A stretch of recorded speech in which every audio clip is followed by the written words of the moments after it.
The Pope has landed in America.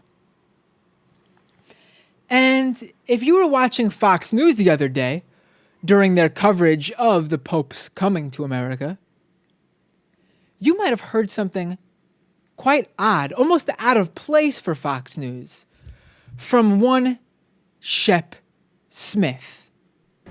I don't know. I think we're in a weird place in the world when the following things are considered political. 5 things. I'm going to tick them off. These are the 5 things that were on his and our president's agenda. Caring for the marginalized and the poor. That's now political. Advancing economic opportunity for all. Political. Serving as good stewards of the environment. Protecting religious minorities and promoting religious freedom globally. Welcoming and integrating immigrants and refugees globally. And that's political.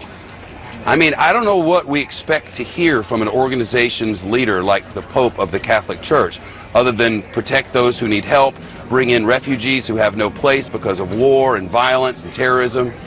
These seem like universal truths, that we should be good to others who have less than we do, that we should give shelter to those who don't have it. I think these were the teachings in the Bible of Jesus.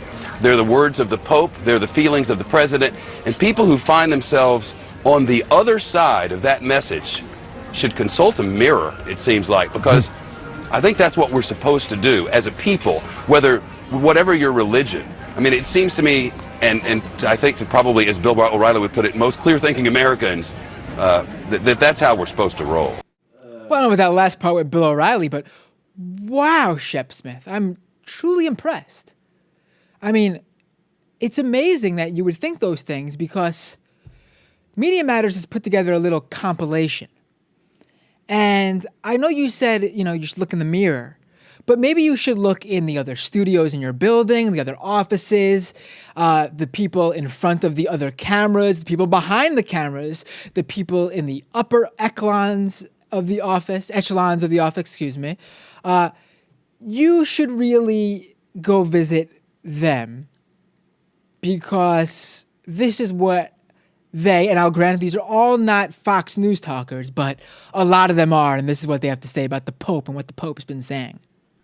Will Francis and Barack reshape the world by taxing the rich, taxing fossil fuels, and redistributing the wealth? That's exactly what they're trying to do. He talks about the horror of capitalism. He's anti-trickle-down economics. He supports the Iranian deal. His job is to get souls into heaven, period.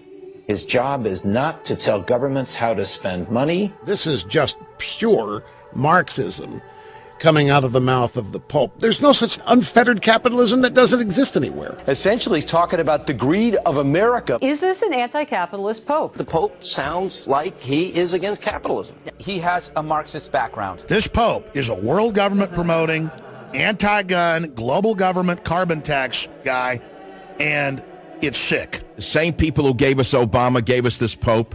Do you think he's going to get political at all and talk about America's worship of money and our green energy and talk about global warming? The most dangerous person on the planet is somebody who's seeking strange new respect from their adversaries. And that is what the Pope is doing. We are not bamboozled by a clean white outfit and a huge cross. I've asked the Pope's people if I could put together a team of people that could actually teach the Pope. He comes out of a Latin American strand of Catholicism that is, frankly, sort of anti-capitalist and anti-bourgeois. Go visit the Pope and say, this is what capitalism is. We're not buying this big lie. He is a Malthusian. Does this Pope understand America? The Pope is saying we have to give and give and give, the rich. We have to give and give and give until we're all poor. And I think it's up to the Catholic people to turn their backs on this Pope before it is too late, before they wake up and find out that they're in chains. You have a Pope doing this at this point and calling for a planetary government. He doesn't want to be your grandfather's Pope. He wants to be a modern Pope. All he needs is dreadlocks and a dog with a bandana, and he could be on Occupy Wall Street. The Pope is a danger to the world. And as far as I'm concerned, this Pope needs an exorcism. The interesting thing is, people don't recall this, but in 2012, that right-wing talker is absolutely right. The same people who Obama brought us this Pope. In 2012, a bunch of bishops got together And if you recall, they said if the smoke comes up and it's white, it's Mitt Romney. If the smoke comes up and it's black, it's Barack Obama. And that's how America picked the president. I mean, this is just amazing. And I love how Glenn Beck was like, I had my people contact the Pope's people, and we were like, let's teach you on this stuff. Like, it's just amazing. So, Shep Smith, maybe you should contact some of your colleagues and find out just how many of them agree with you on what you think the Pope should be talking about. Because maybe you could hand them a Bible and tell them to read it.